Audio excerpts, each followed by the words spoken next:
Okay, I think we should start and let people join. It's not a problem, at least in the virtual format where you don't have doors closing and opening. So, all right, welcome again, everyone, to another episode of CogTalk. And I'm very pleased to introduce you to Professor David Geary, who is a distinguished professor at University of Missouri, and has been a prolific author of many books. And you can see the cover of one of the books here. I'll come to Professor Geary a bit later. Let me introduce the program and why we are doing it. And University of Hyderabad. University of Hyderabad, for those of you who are joining from other places, is a prominent research university of India and one of the institutions of eminence, which is a coveted tag that the government of India has recently offered to choose a few universities. I teach, I am Ramesh Misra, I teach at the Center for Neurocognitive Science. I have been here for about 7-8 years, and I teach different things within cognitive sciences. This program started off about 2 years ago, where we invited people that have made significant progress in their fields and otherwise. And it became an open platform for discussions and the deliberations. And we have had many distinguished speakers in the past. We have a dedicated website where you can go and check the past speakers, and all the recorded talks are available on the University of Hyderabad's YouTube channel. The whole idea behind this program is to explore frontier areas and other traditional areas with new checks within the mind-brain sciences broadly. So it is not restricted to neuroscience or psychology or philosophy. So we have got people from archaeology and other areas. That this means it is a very broad platform, and people are free to ask questions from their vantage point and connect. So this is about the program. Now coming to Professor Geary, I cannot summarize his achievements, but I must say that his contribution has been prolific, at least as far as I could see, in two major areas. One is the development of mathematical cognition, if that's the right phrase. Okay. And he has pursued the question using multiple methods, biological, psychological, comparative strategies. And also he has looked at many applied questions, how mathematical cognition develops in different groups that have different individual difference factors. Also, he has contributed quite a bit in terms of evolution of mental states, I would say, or evolution of cognition with regard to specific domains. He has had many books to his credit. One is Evolution of the Mind, and one is this book, and many other books and many research articles that you can go and check on his website. So I think he is a very good addition to our continuing series, where he would speak on a very important topic, and I have never really come across anyone speaking explicitly on vulnerability, as we all use this word very popularly, and we know the psychological manifestations of being vulnerable, but it is a question of both biology and culture, as well as individual difference. So in that context, I think it transcends the usual theorization of the mind as modules and that we study empirically using approaches, but then it transcends into territories of biology and anthropology and sex and other interesting things. So with these words, I would invite Professor Geary again. Thanks a lot for giving us the time and the opportunity, considering the time difference now between these two countries. And the floor is yours. Thank you. All right. Thank you for that introduction, and thank you for the invitation and the opportunity to talk.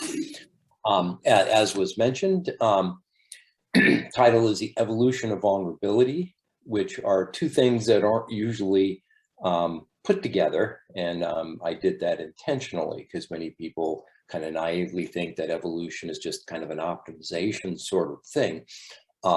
And that's not actually the case. And I'll talk about why, at least in some ways, it's not the case here. So what I'm going to do generally is overview how evolution can be used to make predictions about sex, age, and trait-specific vulnerabilities. So where we can get very precise predictions about who's vulnerable to a variety of things and who isn't, and for which traits. I'm going to suggest an underlying mechanism. This is a mechanism that has been proposed by a biologist and is currently under study, but I thought I would add it in there. Illustrate this with some work I collaborated on with a few non-human species, and then apply the model to human sex differences across physical, behavioral, and cognitive traits. Okay, why is this important to look at sex differences and vulnerabilities? Well, in writing the Evolution of Vulnerability book, I read a lot of studies, and there are literally thousands of studies of deleterious effects of disease, toxin exposure, trauma, and so forth on people's well-being. The vast majority of them, or very few, have even considered that males and females, boys and girls, men and women might be affected differently by these stressors. It's a basic assumption that, you know, you're exposed to a toxin, it's going to affect boys just as much and in the same way as it's going to affect girls. So there have been studies, for instance, of parasite infestation, you know, worms, amoeba, other types of things in children's development. These studies have been going on for more than 100 years. And with the exception of some physical traits, such as height, most studies collapsed across or used sex as a nuisance variable. So they've statistically controlled sex or didn't even report how many boys and girls were in the study. Or they looked at outcomes that, for reasons I'll explain here in a bit, wouldn't be especially sensitive to sex differences. So they completely missed it. Most of these studies show no effects on children's cognition of being chronically ill. A conclusion that I'll explain is likely to be wrong.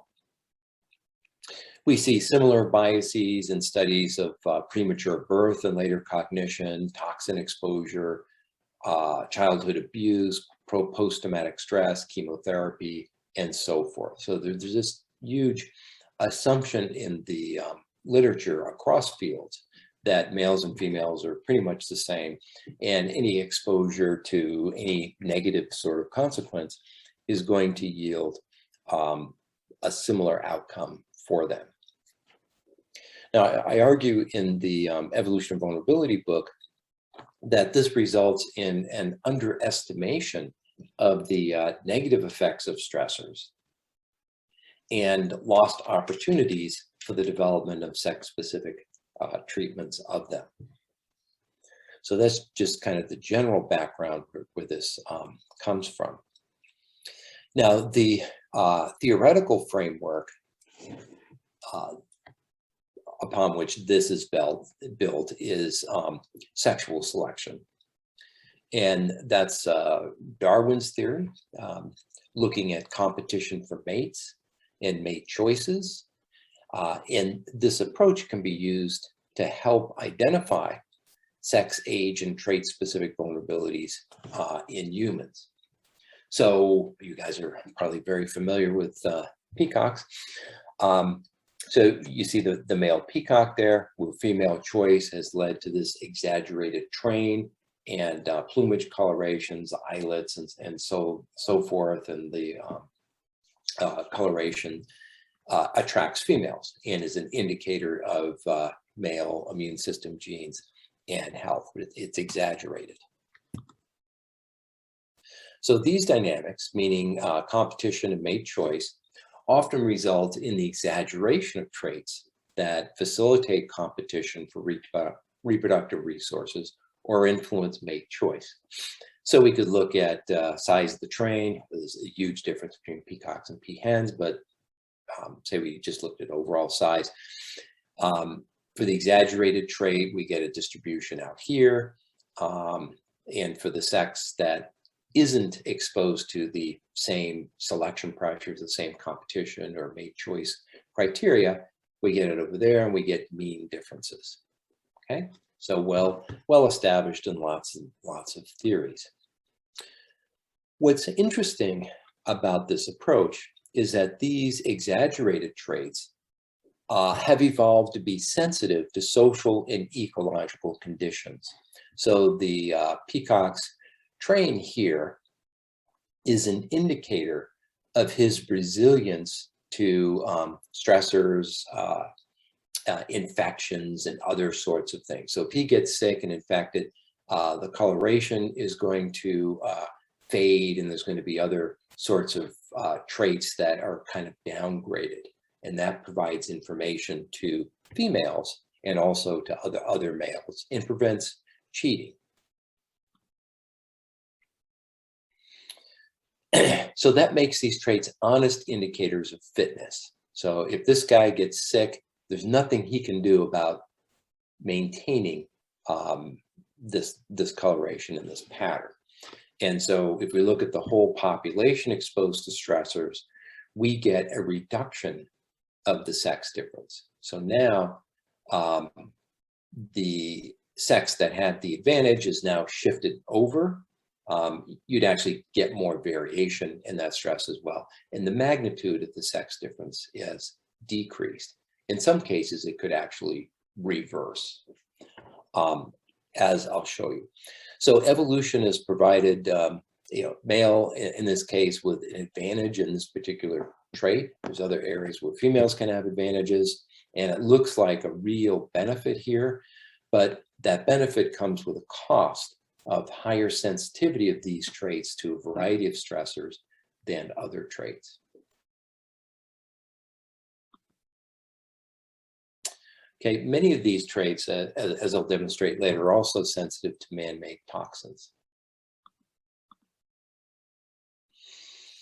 So what's interesting is across species, the same natural stressors have been found to compromise these sexually selected traits. And this is Dewar's 1498 Horsemen of the Apocalypse.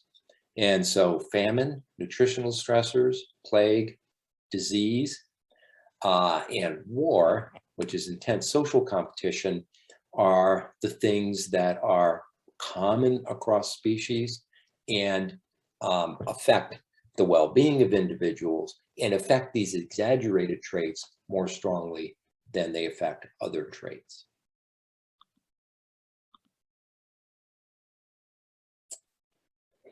So exaggeration means that vulnerability is highest at times of rapid growth or maximal expression. So, so the peacock will have to not only display, but he'll also strut around and do dances and other types of things that will be energetically demanding. One suggestion is that the growth and expression of these traits is regulated by energy production in the mitochondria, little organelles within cells that produce ATP. And I don't need to get into the details here, but this is the basic model.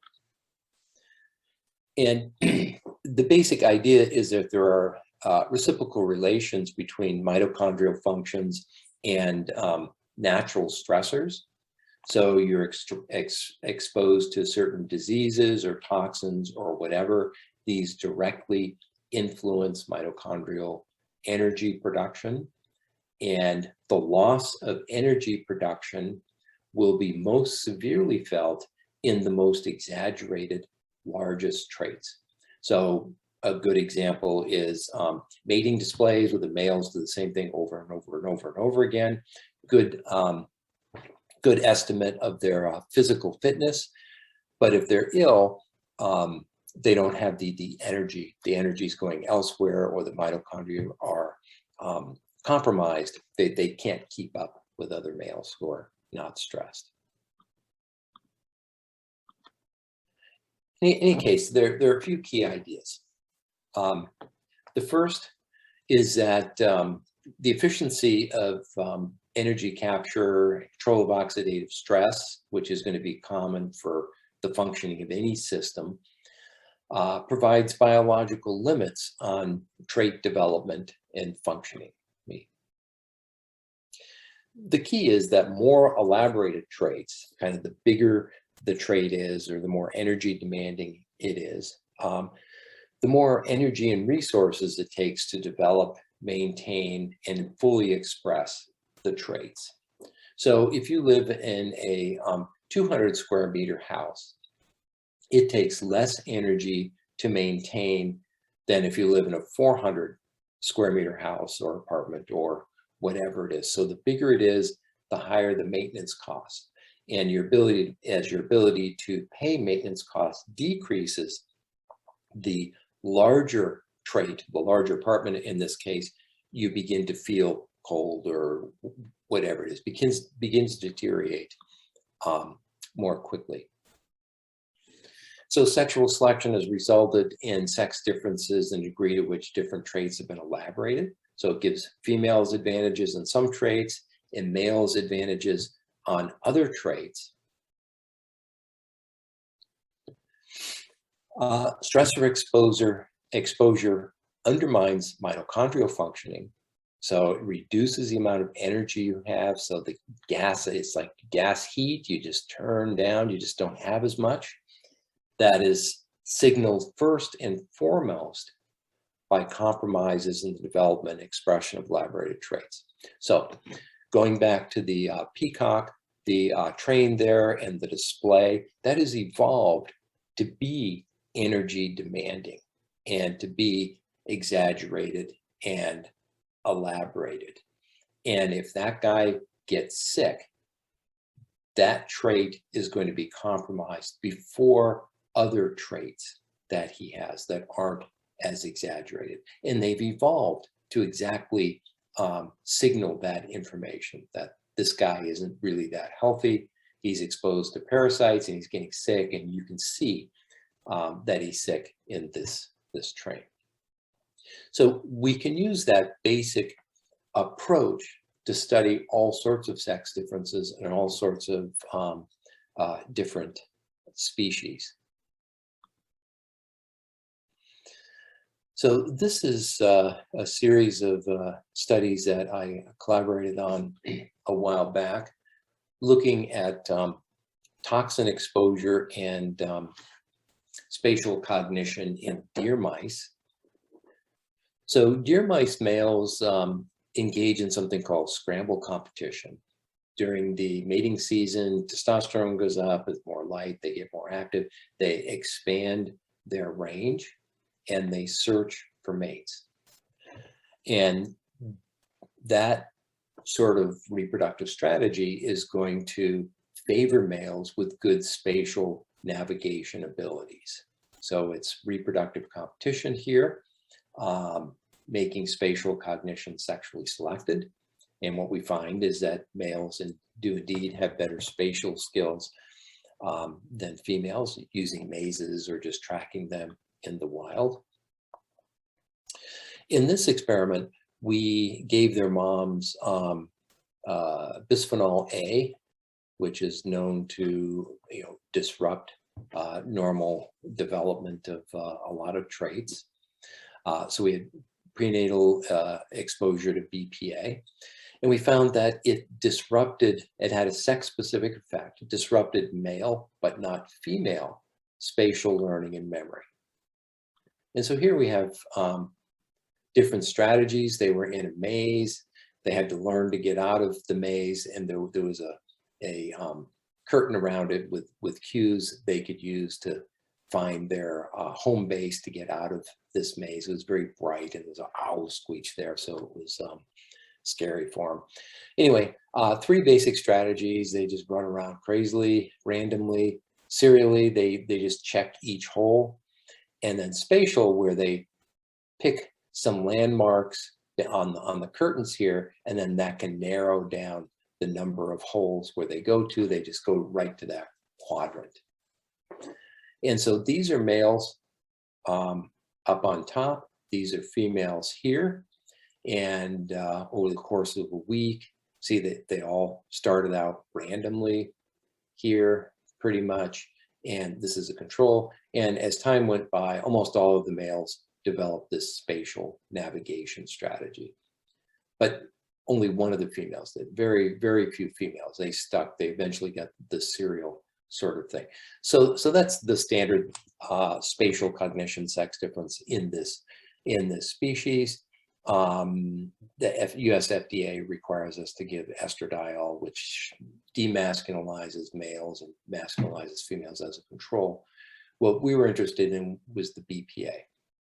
So the BPA exposed males are no longer doing a spatial strategy. They're doing kind of a serial strategy. They look a lot like the females here.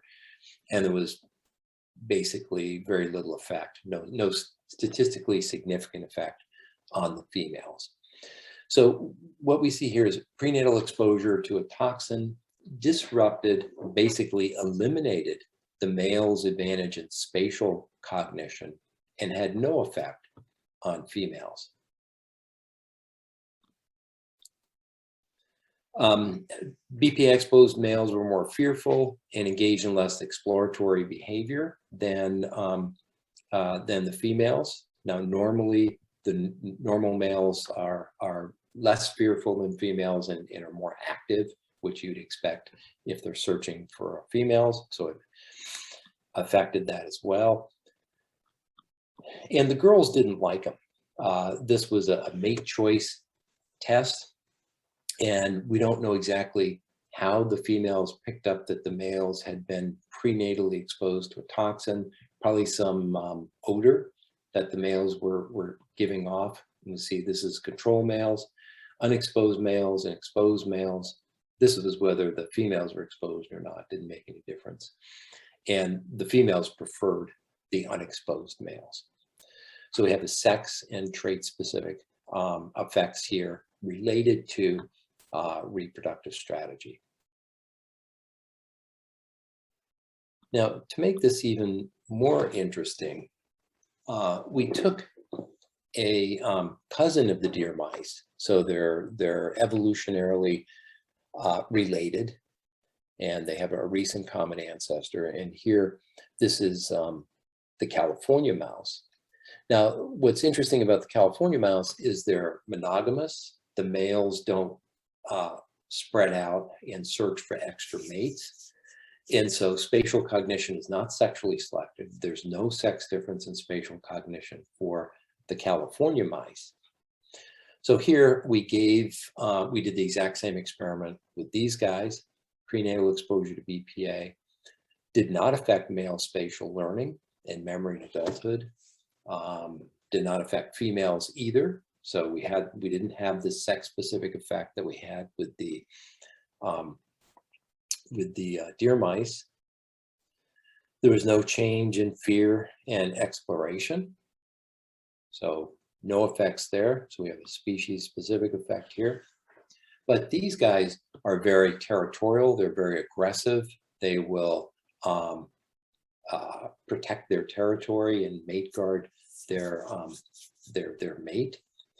And here we did an experiment over the course of a week where control males, unexposed males, and BPA exposed males, on two sides there was a wire mesh. They couldn't attack each other, but they could smell and interact with each other. Then we looked at territorial marking, which is a sign of dominance.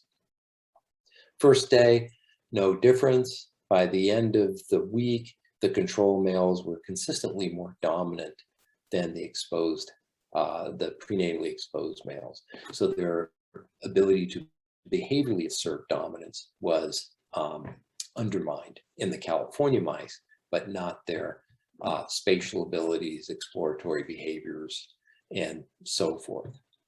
So we have sex differences in the one species that we knocked out with the prenatal exposure here. No sex differences, no sexual selection, spatial cognition. The same toxin didn't affect spatial abilities, but affected some other aspect of reproductive competition. So here we're taking this theory and we're making very specific sex by trait by species predictions. And it's only the sexually selected traits, those directly related to competition and choice, that are getting knocked out by prenatal exposure to BPA. Questions?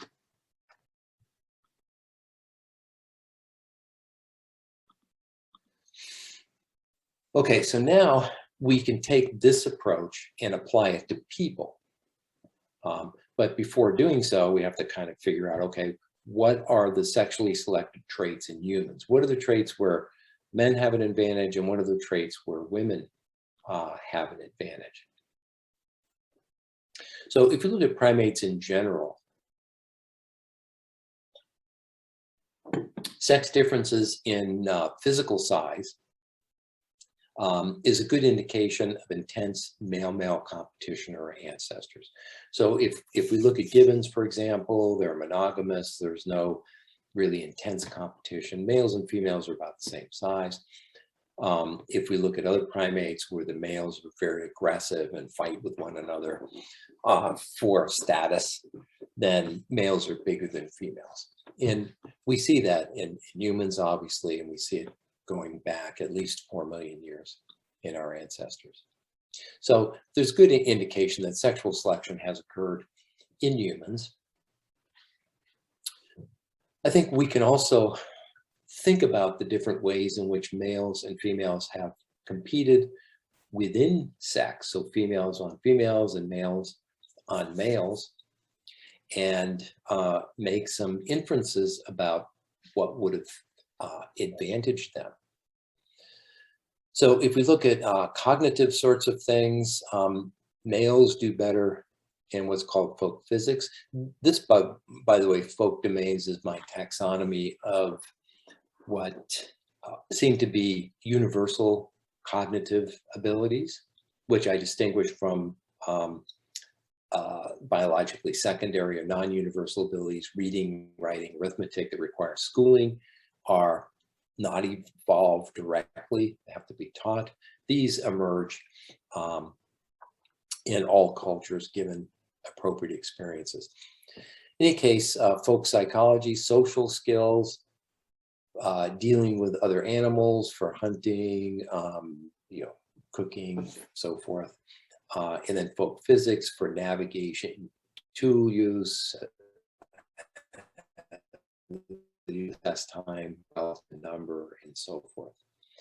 So males have advantages in navigation, kind of using distance cues to kind of go from one place to another and finding their way back, mentally representing and rotating images, so forth. You're probably familiar with those tests. Men generally do better on those. Like the deer mice, men have larger ranges than women in traditional contexts, 2 to 4 times larger, and they do engage in a lot of activities that involves more visual spatial skills. Women have advantages on areas that involve one-on-one dyadic relationships. So language, theory of mind, facial, reading facial expressions, body posture, and so forth.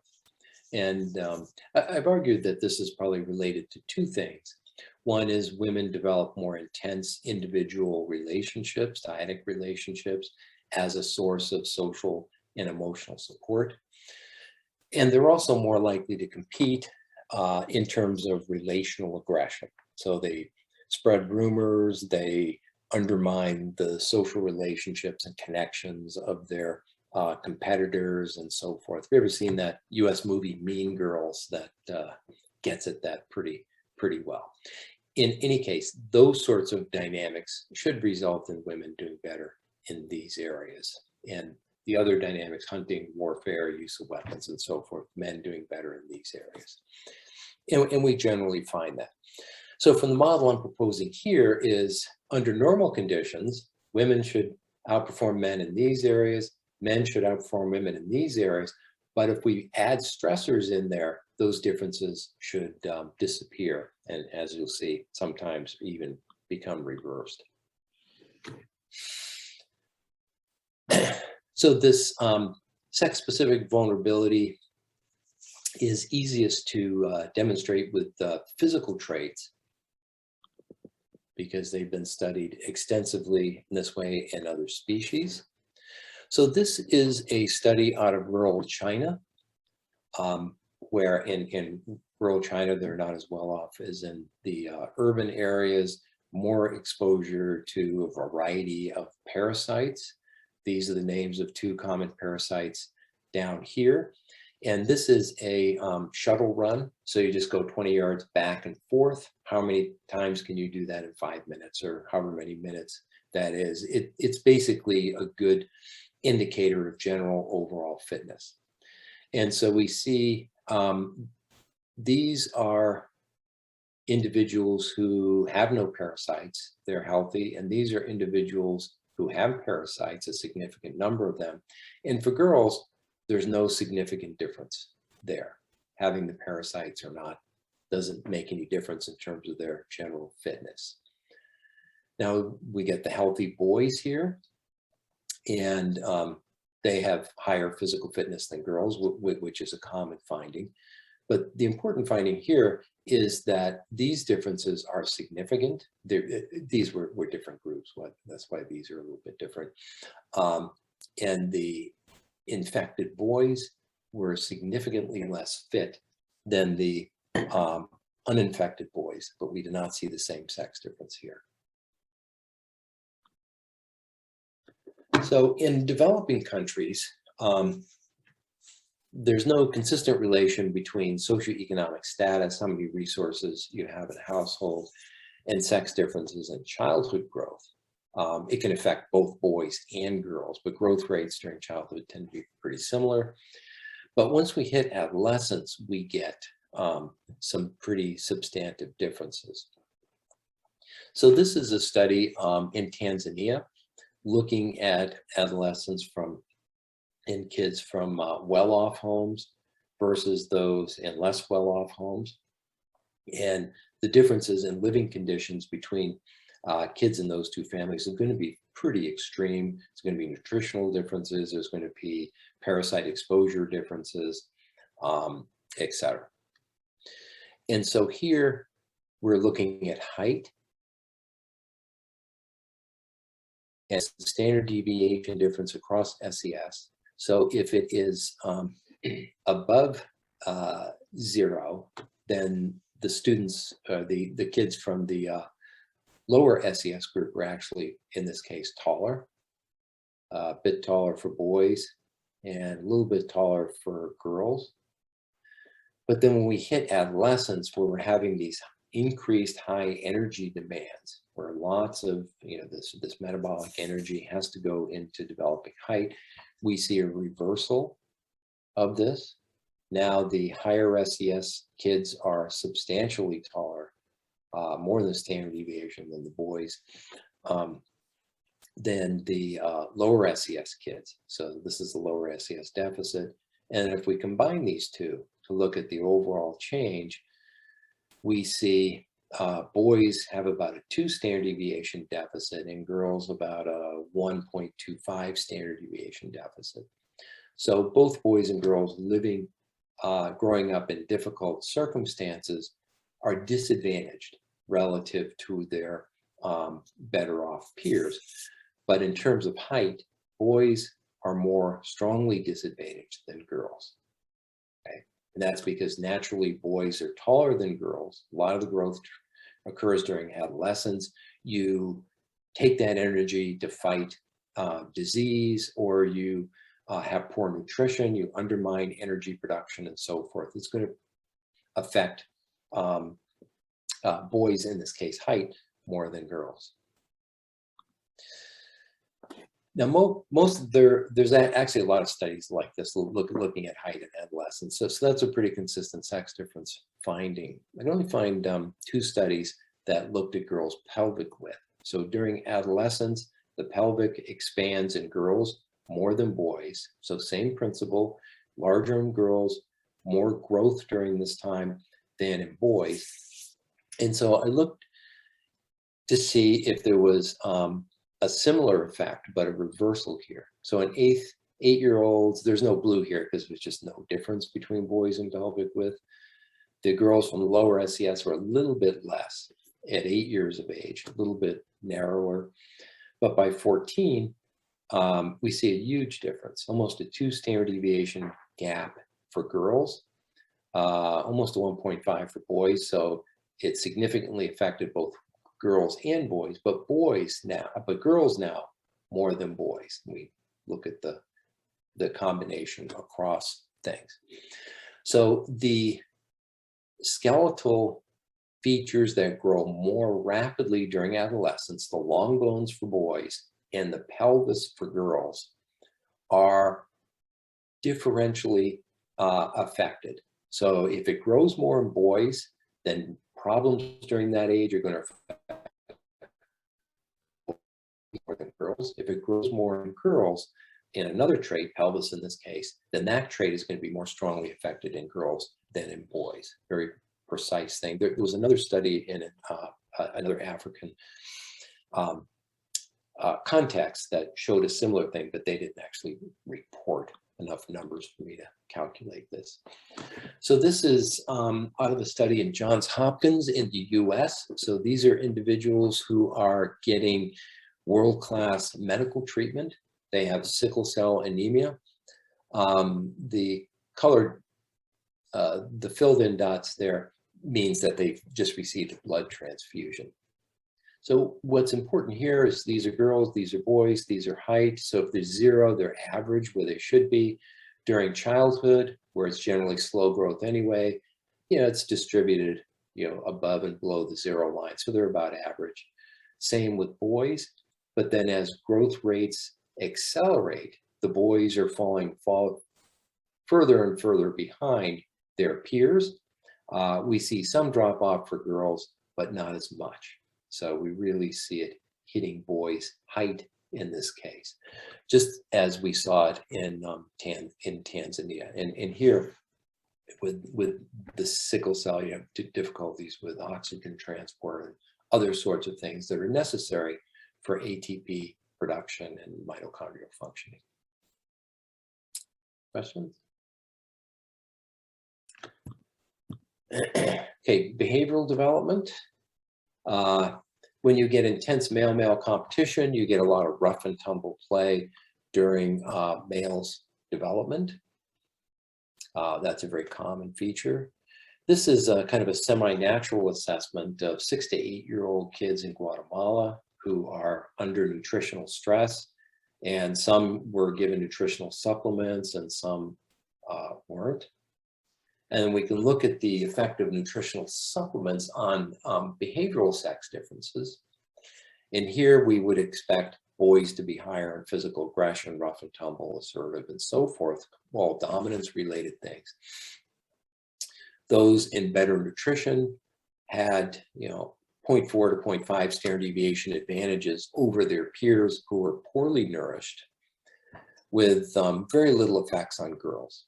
So same as with the height, here it's now affecting a behavioral trait.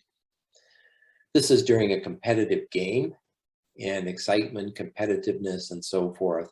It's affecting the boys, not the girls, the nutritional sorts of things, although the malnourished kids were more fearful, whether they're both boys and girls. So we have the physical traits having a sex-specific effects, and now we have behavioral traits showing sex-specific effects. Now, what you guys are going to be mostly interested in is the cognitive stuff, which I'm going to go over now. So girls born prematurely have more downstream language deficits than premature boys, depending if it's really, really premature, then everybody has lots of deficits. But if it's moderately premature, you see it in girls more than boys. So at 5 years of age, on a kind of general language assessment, term girls have, a modest 0.22 standard deviation advantage over term boys. They learn vocabulary quicker, the sentences are more complex, and so forth. Preterm boys, however, score higher than preterm girls. So there's a actual standard deviation advantage there. So it's differentially affecting girls' language development. So here we have milestones that you'd expect, cooing, vocalization, naming body parts, and so forth over the first 5 years. And anything above that dashed line would be considered developmentally delayed. And here we're looking at preterm boys and preterm girls and the percentage of them that were developmentally delayed on all of these milestones. And as you'll see here, we have more preterm girls developmentally delayed on major milestones than preterm boys. There's one where the boys were better. I don't think there's any difference here, but it's a kind of a reversal of the standard sex difference, where girls generally hit these more quickly and are less likely to be delayed. We see the same thing for prenatal exposure to cocaine. So these are kids whose parents or whose mom is abusing cocaine, and then they're assessed during the preschool years and some studies through childhood. And what we see here is the difference between kids who have been exposed prenatally to cocaine and their peers, age matched and matched in other way peers who haven't been exposed. And so if it's below 0, then the exposed kids are doing worse. And so we see for the boys, there's not much difference. Total language, no difference. MLU is mean length utterance. And then words per utterance would be, so I don't know if you're familiar with the kids book, Go Dog Go. So 3 words, so that's mean length utterance, but there's only 2 unique words there. So that's the difference. But anyway, doesn't affect boys much. But for girls, we see a substantial deficit. Here, total language, more than 2 standard deviations. That is a huge deficit here. And then we have deficits in specific areas of language as well. Cranial irradiation for treatment of leukemia seems to have similar sex-specific effects depending on the age at which it occurs. So one of these studies, Christie et al., quote, suggests that the developmental mechanism that contributes to superior female verbal ability is particularly vulnerable to cranial irradiation. This is if they get it before they're 4 years of age, where it affects girls' language skills, but not boys. It may affect boys' spatial abilities later on, though. This is women who have anorexia. So you have sustained nutritional deficits, one of the horsemen that I talked about earlier. And this is looking at social cognition, theory of mind, ability to make inferences about the thoughts and feelings of other people, facial processing, picking up on emotions expressed in facial expressions. And again, this is the difference between affected individuals and their unaffected peers. So anything below 0 is a deficit. So acute AN is acute anorexia nervosa. So these are women who are currently extremely underweight and not eating much. And we see modest to large deficits in social cognition. We can compare them to women who had anorexia, but now are eating regularly and are normal weight. We still see some social cognition deficits, which we actually find premorbidly. So before they become anorexic, they have some social deficits, but it's nowhere as large as these. And acute bulimia is a good contrast as well, because they have some of the same psychological issues as women with anorexia, but they they're not underweight. So here we see social cognition deficits with nutritional deficits. I can only find one study with guys because it's less common, and they did not show these deficits. So in these deficits rebound as BMI is, body mass index is improved. So this is a study we did looking at sex-specific cognitive deficits associated with binge drinking. So drinking 4 or 5 drinks for women or men within a 2-hour period, or an extreme binge would be like having 10 or 11 in a 2-hour period, which is a lot. So we measure here. So it's just pixelated, and it kind of runs, and more information is provided over about an 8-second period or so. And you just press when you think you know the emotion that's being expressed there. You have 4 options, and you make a choice. So we can look at accuracy or time. Both men and women are very accurate, so we just looked at time. How much information do you need before you can recognize the facial expression?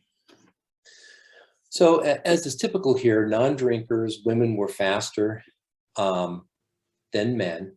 So we have the distribution here. Women are lower here because they were faster than men.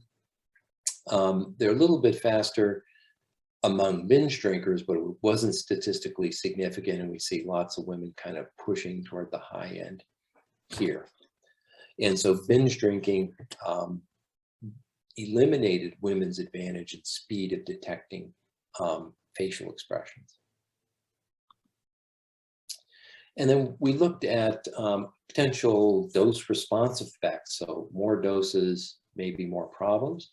So frequency of extreme drinking was associated with slower face recognition in women, but was not statistically correlated with men's speed of facial recognition. So the more women drank, the worse they got, but it wasn't affecting men, at least for face processing. I'll show you here, it did affect men in other ways. Okay, same binge drinking study, but here we use the mental rotation test, which you're probably familiar with, a 3-dimensional block that you just kind of mentally rotate there. For non-drinkers, men were more accurate than women, 0.72 standard deviation. That's fairly common for this test. But their advantage was reduced when it became smaller among binge drinkers. Okay, statistically significant contrast there. And most of the reduction was due to lower scores among the male binge drinkers. We also found evidence for a larger dose response effect for men than for women. So the extreme drinking men were even worse than the extreme drinking women. So here, but remember, these are the same men that did fine on the face processing one, and the same women who had problems on the face processing one. So we have a sex by trait kind of interaction there. So this is another spatial measure we gave. It's a measure of visual spatial attention. So you see this here, and you gotta figure out which one of these matches it, and just press on it. They're pretty fast, and most of the differences were in accuracy. Men were more accurate than women, again, standard finding. But we found in significant interaction with a reversal across the binge drinking group. The binge drinking women did better than non-drinking women, and the binge drinking men did worse than the non-drinking men. So we had a reversal here. We have all of these men. Women aren't doing very well. And then we get this long tail of poor accuracy for the drinking men. We didn't find a dose response effect for this test though.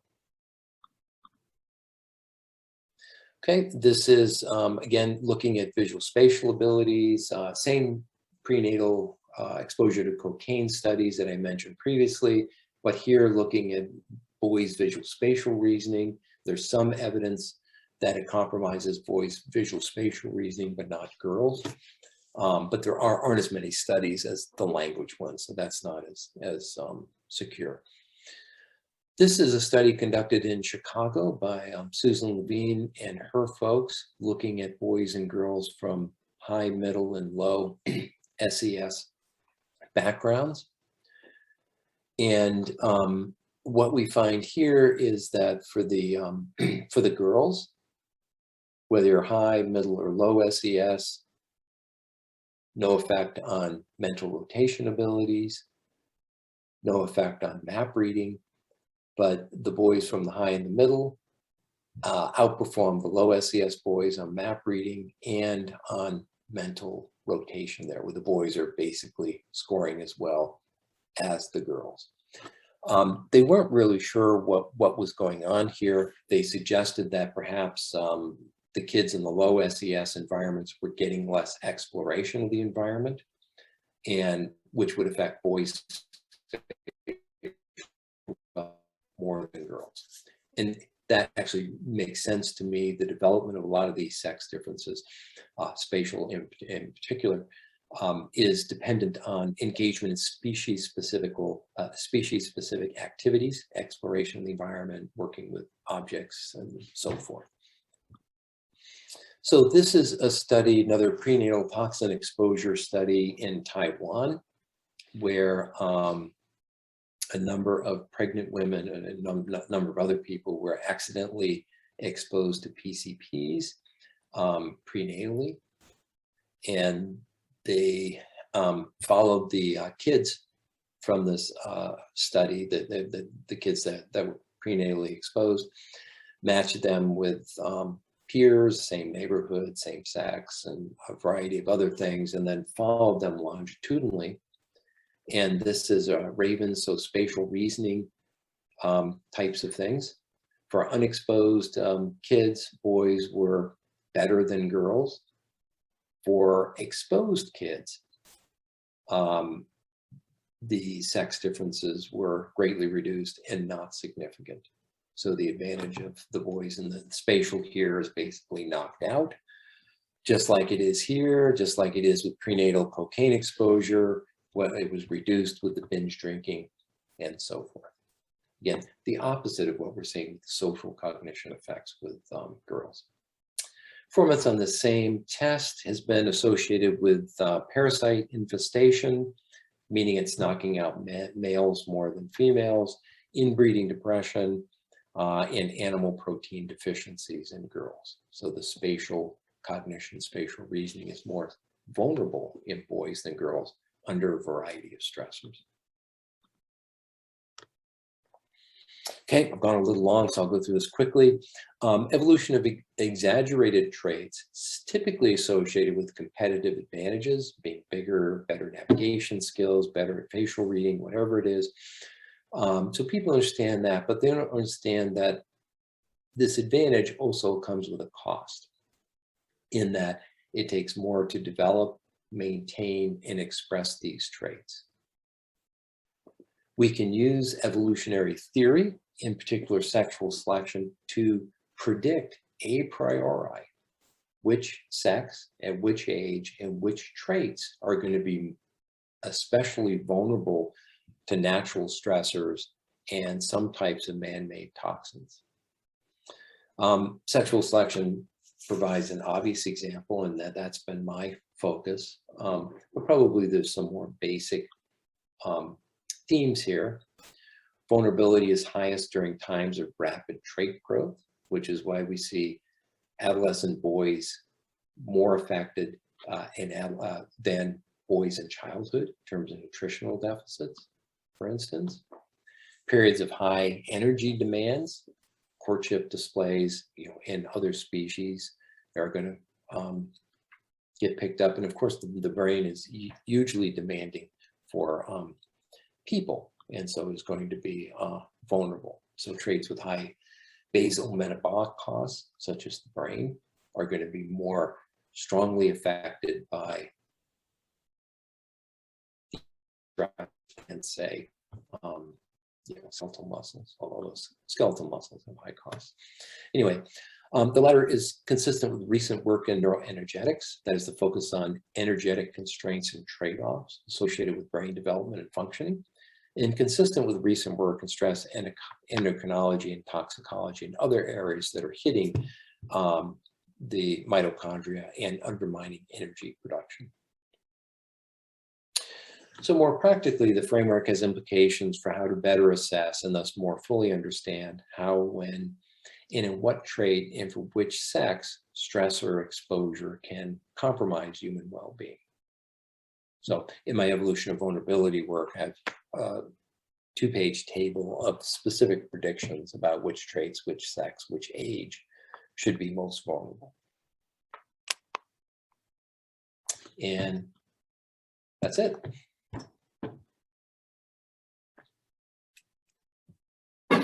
A very excellent exposition with a lot of facts. Obviously, I didn't know, and I could just make guesses, and many of them are confirmed. But this is science, and not many questions. A key theme kept reoccurring, that is vulnerability is high when traits are manifesting at a higher rate or in a certain time frame. So would you please explain that a bit more generally? Because I think it's a very important point. Sure. So, so for, I can give a couple of examples. So during childhood, from say 8 to 10 years of age, or 6 to 10, there is growth, so kids get a little taller each year, and the growth rates of boys and girls are very similar. Then when you hit puberty and the sex hormones kick in and whatever, growth rate really increases rapidly. Girls first and then boys. And so when growth rate increases, it takes more and more resources, nutrients, energy, and other sorts of things to maintain that growth rate so that you will reach sex typical levels in height or whatever it might be. And so you have this time frame, you have 5 years to do all this growth. And if you're constrained during this 5 years, and instead of having a growth rate like this, you're like this, that means the end point is going to be, shorter than it would otherwise be. So all of your peers are growing at this rate, you're growing at this rate, and so they're there. In childhood, the growth rate differences would be much smaller. And so the end point by the time you hit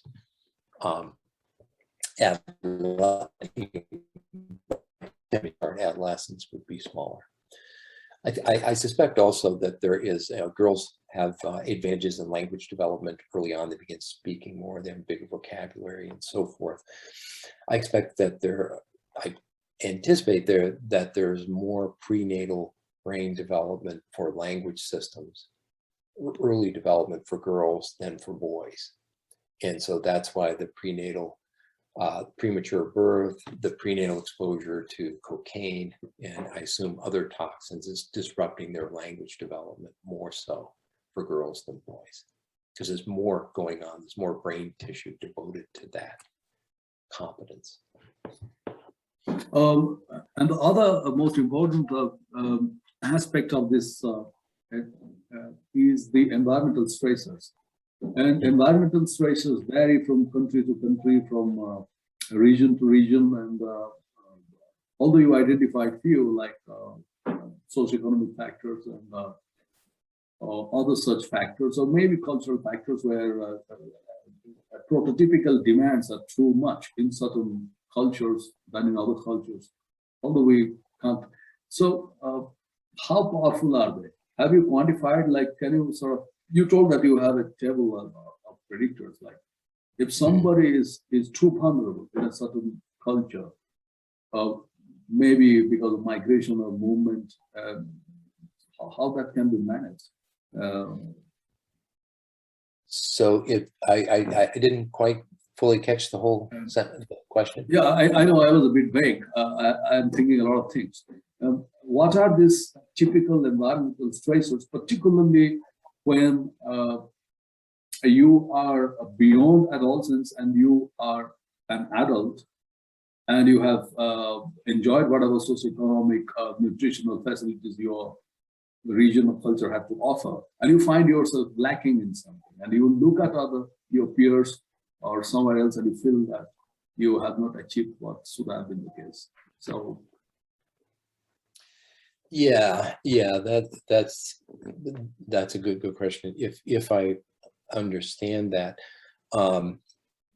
yeah, there's definitely cross-cultural, there's even historical changes within cultures in the level of stressor exposure and the costs of that. So even in England, for instance, from 1900 to about 1950, 1960 or so, as nutrition improved, work conditions improved, housing, hygiene, the vaccines, and so forth. All of these stressors were reduced. And we saw that men's height gained much more than women's height, even though both men and women achieved the same benefits. So within just a few generations, we saw this like 7-inch increase in men's height and the 2 or 3 inch increase in women's height. Didn't have anything to do with genetics or anything. It occurred too quickly. It's just, the later generations were just exposed, grew up in better, more supportive environments. So if you grow up in a culture or a situation where you're exposed to these stressors, and then in adulthood, yeah, you might very well have some disadvantages, just because of poor nutrition, chronic stressors, or whatever when you're growing up.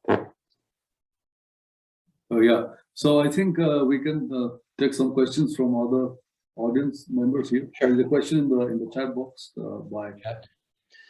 Thank you, Professor Talk. I have a question. Do these stressors have sex-specific selection if we consider non-male, non-female sexes, such as LGBT community? Yeah, that's a good question, and I've thought a bit about that. So if we look at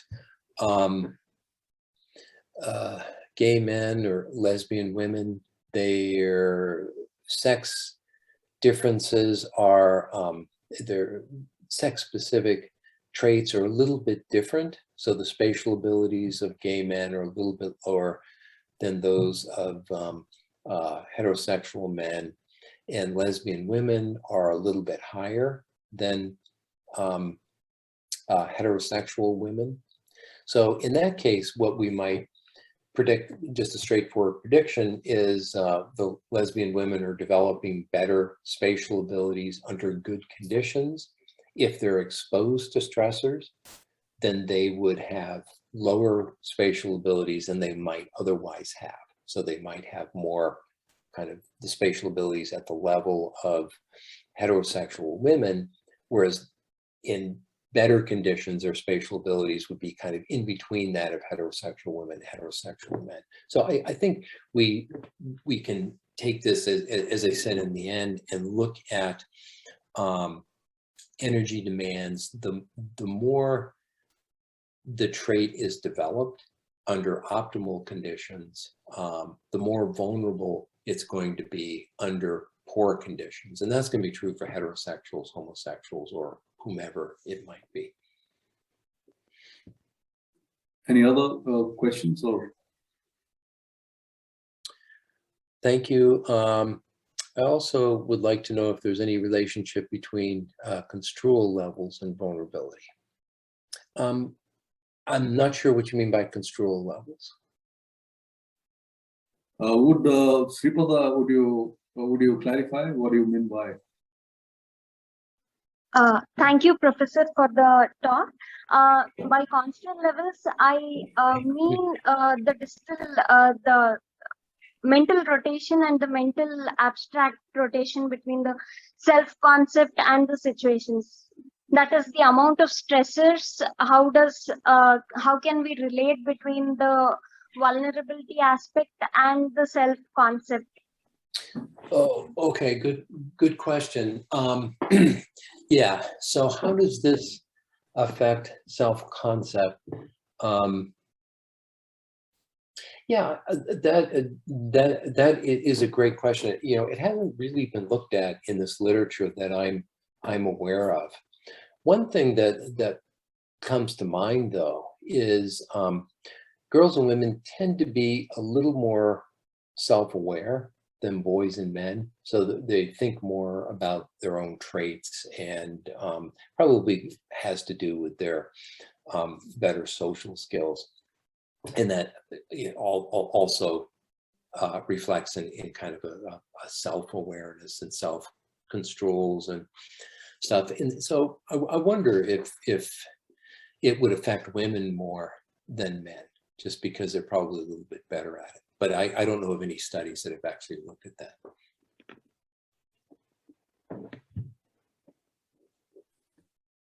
You came to cognition and pointed out that in certain scenarios when alcohol or other sort of substances are concerned, women tend to perform poorly in terms of cognitive responses than men. It could be the fact, but now in general, drinking has increased in many cultures, or the availability of it. And is there some sort of a neuroplasticity of coping with these challenges so that, you know, it sort of works without a very visible deficiency?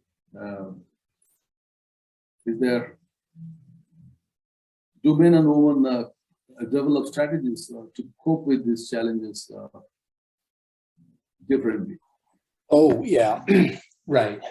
Yeah, so these were students at Mizzou, and there's a lot of partying and drinking and stuff, and so most of these students, a lot of the students, I didn't show you, a lot of students here don't drink at all, but a lot of them drink too much, and so we have these two groups here. Most of the ones who drink a lot will eventually cut down, and so there's kind of this period in early adulthood we see a lot of drinking, but some of them, it will continue as a problem, and intervening with them and helping them develop better coping strategies would be helpful for them in the long term, and prevent some of these deficits we're finding.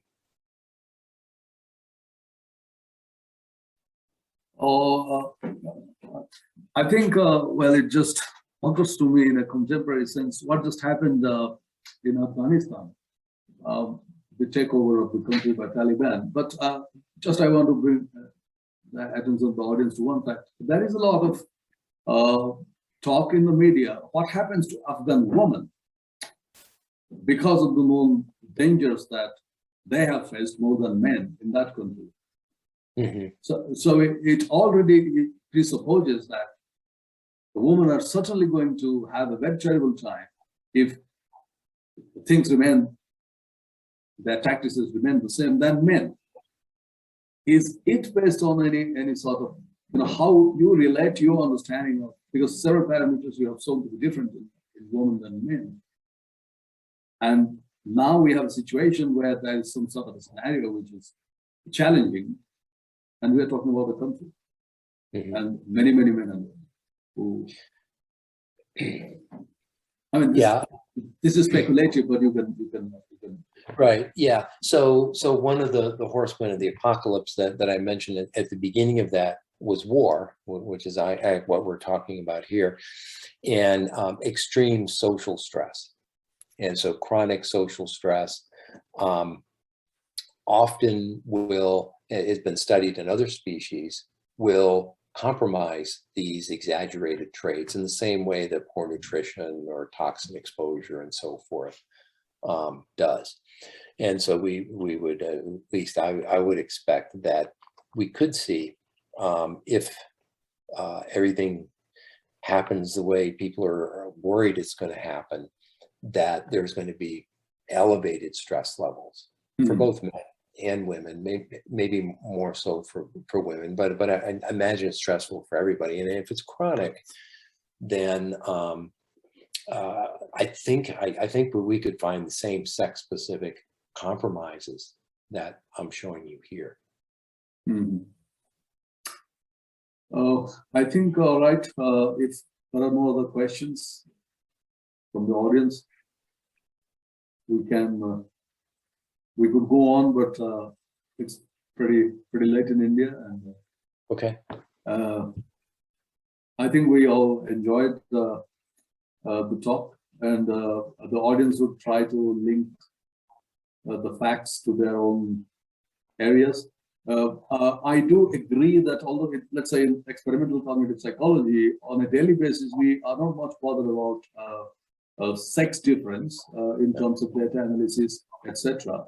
But it remains in the background, and there has developed some sort of a agreed upon way of talking around it, but not about it. And therefore, it probably at some point in time we have to address, because most social situations are segregated very traditionally. We have boys' schools and girls' schools, and we have all kinds of things. And there are challenges in societies like India, even when, let's say, you want to have a university hostel where boys and girls can stay together, but that's challenged because of social norms and the customs. So there are inherent fears without understanding the science behind it. So what you have exposed is the potential science behind it, so that they enter into the more general discussions in such fields that I represent and others. So with these words, I would like to thank you again. Okay, I got one last question that popped up, so I will answer that and thank you. So if stressors are reversible, as in the traits, will the traits come back when the stress is released, and how does it affect evolution long term, being very different social fabric around the world? Yeah, good question. So with the alcohol effects that I showed you guys, studies on rodents suggest that they wear off after about 7 weeks or so. So there it's reversible.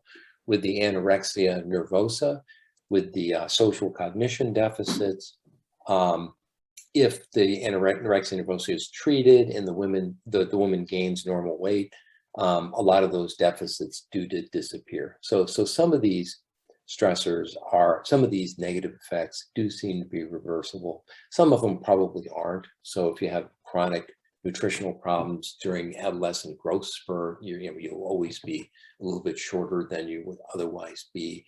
But some of the cognitive ones seem to be reversible if the stressors are reduced. And so how does it affect evolution in the long term, being very different social fabrics around the world? Yeah, I'm not sure I completely understand that. But certainly we just anticipate that people growing up or living in difficult circumstances are not going to function at their best. And what I'm saying here is that those compromises will be sex specific, at least for some traits. And getting back to my earliest point is that these traits are actually evolved so that they evolved in a way that makes them sensitive to the stressors, and that sensitivity is expressed in the traits and are basically social signals. So the evolution and vulnerability and all of that are kind of intermixed together. I don't know if that answers the question, but the key point is some of them do seem to be reversible.